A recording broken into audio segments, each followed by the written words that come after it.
We'll be looking at global wealth versus global poverty, how to eradicate socio-economic inequalities in the world.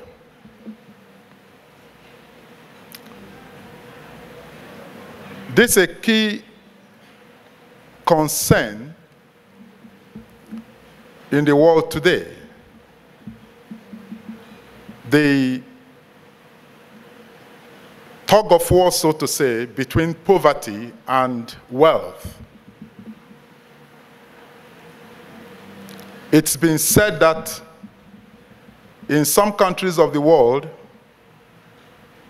just 1% of the population control majority of the wealth of such nations. For example, this is also true of developed and nations as well as undeveloped nations, or developing nations as you may want to call them. And we have come to know from the reality that faces the world today. For example, if you take the recently recent experience the world had with respect to the global meltdown and the recovery that followed it, it shows that 15,000 families control about 37% of the growth that has come to some economies, especially in the Western world, in terms of the recovery after that crash that the world experienced. It's also true that as long as the poor is not taken care of, then the rich cannot rest. It's a fact that several of the social vices that the world suffers today is as a result of discontent within the populace, especially those in the low percent of the economic sphere. The effects of poverty does not only affect the poor, it also affects the rich. It's true that the rich may not lack food to eat. They may not lack roofs over their head. They may have the good things of life. But it's also true that they may lack security.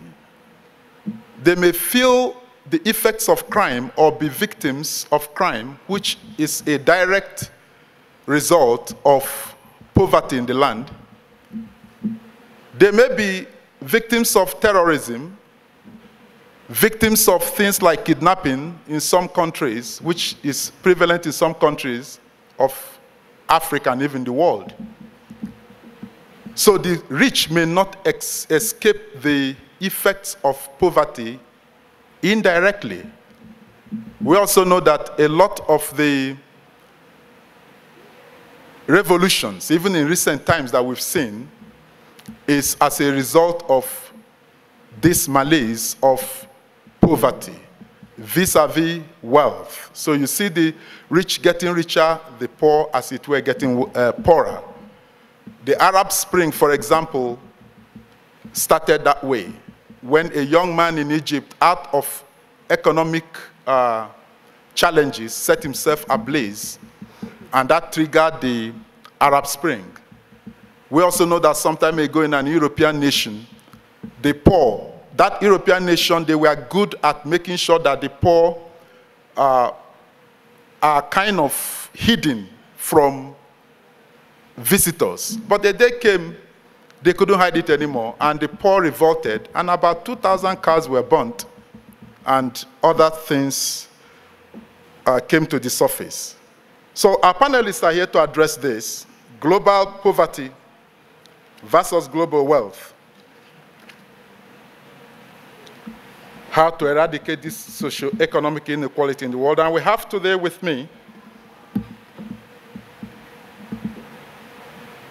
Mr. Ignacio Orb from Spain, Deputy Chairperson GBR Spain, and Director of SACOBE, which is the Association of Manufacturing Companies, Trade and Commerce in Spain. Can we put our hands together for him?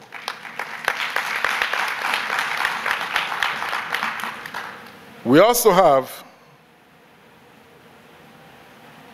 well, in no particular order now, we also have Pastor Emmanuel Ogbeche, who is the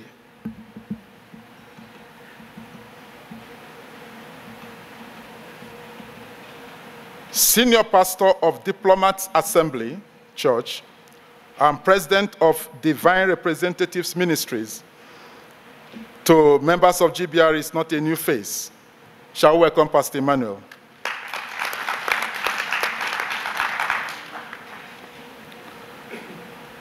We also have with us Dr. Sam Ndoga, Director of Global Business Roundtable. I wouldn't go into other things about him. Let me just introduce him that way so we can save time. You're welcome, sir. Yes. Also, we have Mr. Talefo Molloy, yes, sir. Consulting civil engineer, S&M Consulting, and Chairman, Free State Business Forum. You're welcome, sir. And the last but not the least, we have the Executive Director, Rebirth of Africa House, and Pastor Kingdom Health Assembly, Pastor John Osa. Yes.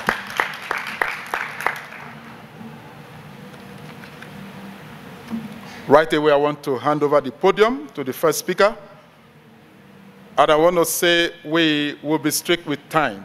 Panelists, please, you have to bear with me. We'll have to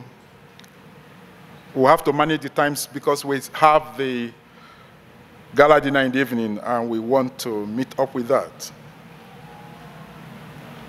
May I start by calling on Dr. Sam Ndoga.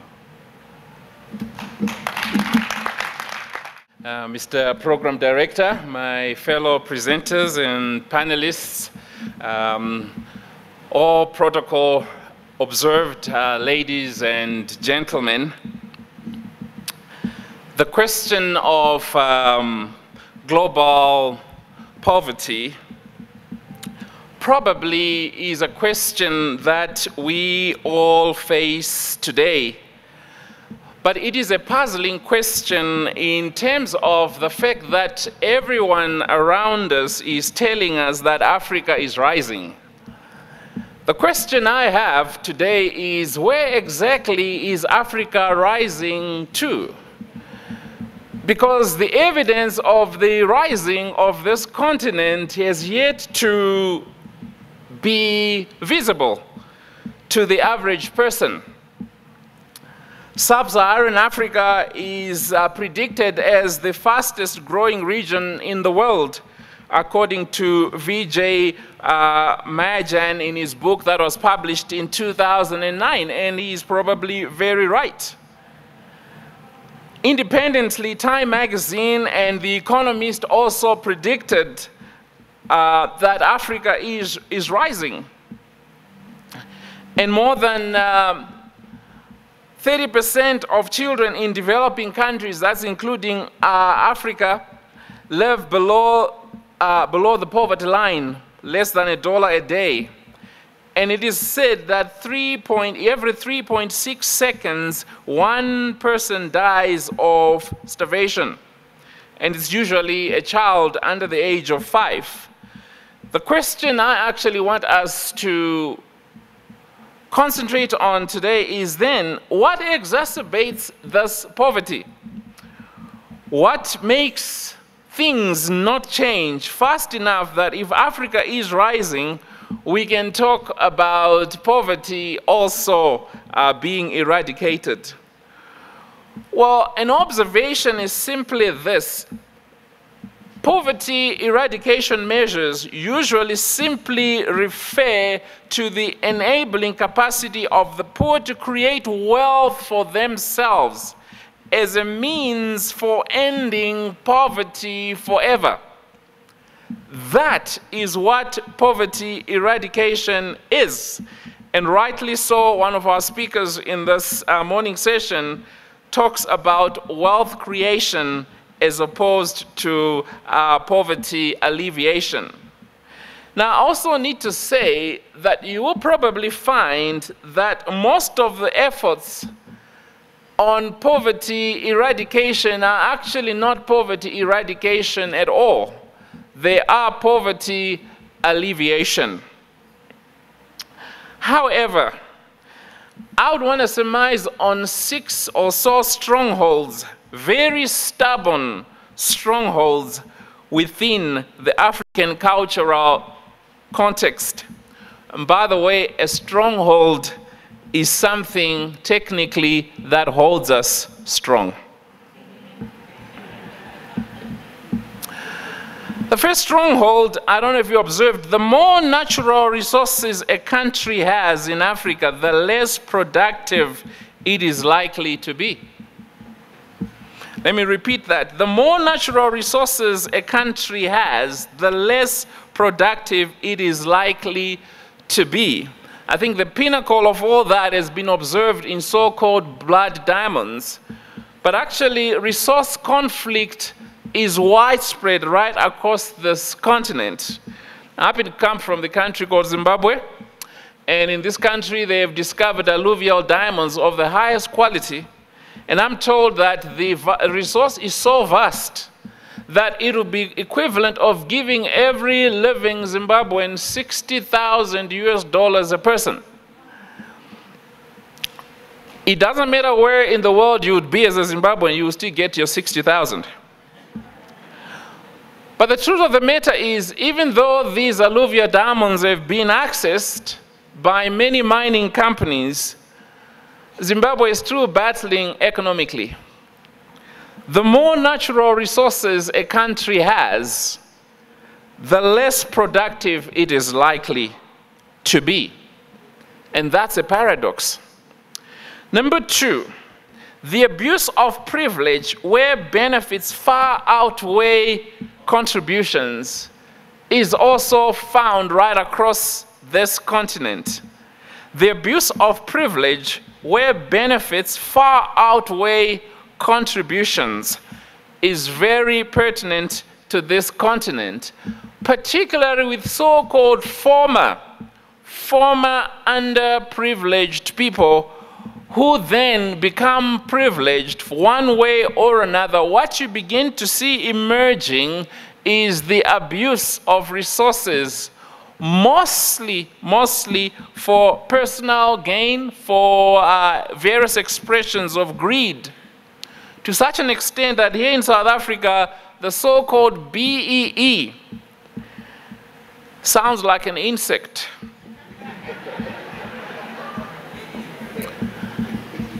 Has only stung a few. We have created billionaires who are now inaccessible because once they've made their money, they are the untouchables. And most of them do not even contribute back into the disadvantaged communities they grew out of. In fact, most people going into politics don't go into politics for politics. They go into politics for privileges. I think the time has come for people who have made money and have made a difference to go into politics, not people who are trying to make money and use politics as a vehicle.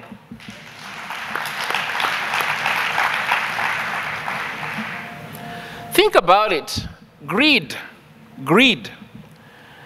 He who dies with the most toys still dies. It doesn't matter how much we accumulate. The day we die, it's all over. So why hold so much? Number 3, also intimated in the presentations this morning, is a romantic and blind loyalty to foreign ideas and products at the expense of our own. Romantic and blind loyalty to foreign ideas and products at the expense of our own.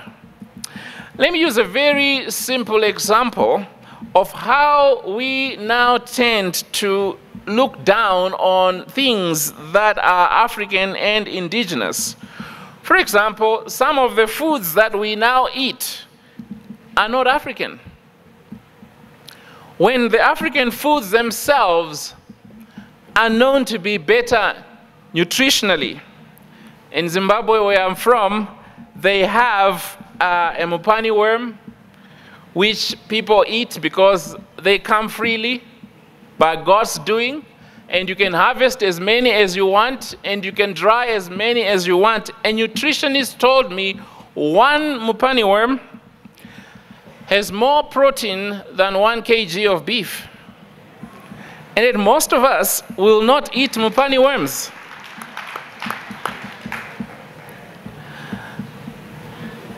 Another nutritionist revealed to me that sweet potato leaves have more nutrition than any other vegetable we eat.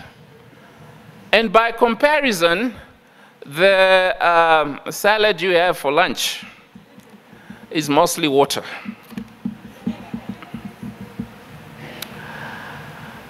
The fourth, I see you taking notes. The fourth stronghold is superstitious beliefs that have blinded us to alternatives. And these superstitious beliefs are also very real and alive, even in the business sector. For example, we are more likely to honor the dead than the living. I don't know if you realize this. When a person dies, they are really dead.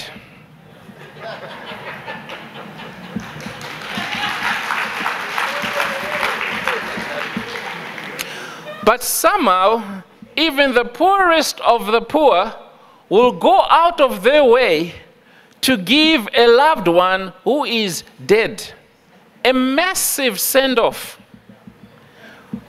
which most of the time they can't even afford.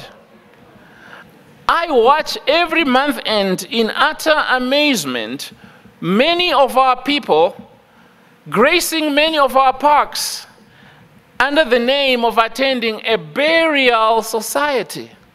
Month after month, going to attend meeting on how to put down a person who is dead. What exactly is there to discuss about a person being buried?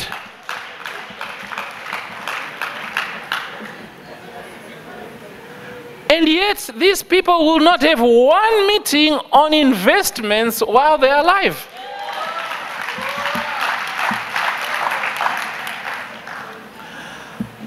I think it's time some of our superstitious beliefs find the way into our cemeteries, because that's where they truly belong. Number 5, subsistence mentality, which hinders us from long-term forward planning. A subsistence mentality you will find right across the continent says this: we grow enough for this year, and that's it. When a person says, I've done well, they mean they've grown enough for themselves and their family for one season. Not for 2, not for 3, not for 4, just one season. In Africa, we can grow anything, anytime, any day. Now, by contrast, Germany can only grow anything in 3 months. They have 3 months window. The weather is usually too bad. They can't grow anything else beyond those 3 months. But in those 3 months, they grow enough to feed themselves for 5 years, and enough to give away the surplus to Africa. Africa can grow anything 365 days a year. They need food from Germany, which only has 3 months. Long-term planning means that we can no longer use outdated methods, because a nation, a people who cannot feed themselves, will always be dependent. But a nation that produces more than they need, in fact, way ahead of them, many people will come to them to trade. Number 6, negative ethnicity, which makes it difficult to celebrate our achievements. Negative ethnicity, which makes it difficult to celebrate our achievements. What is negative ethnicity? The very thing that drove Dr. Mumba into politics. Well, negative ethnicity, basically, right across this continent, you find tribes across the same people group just don't get along.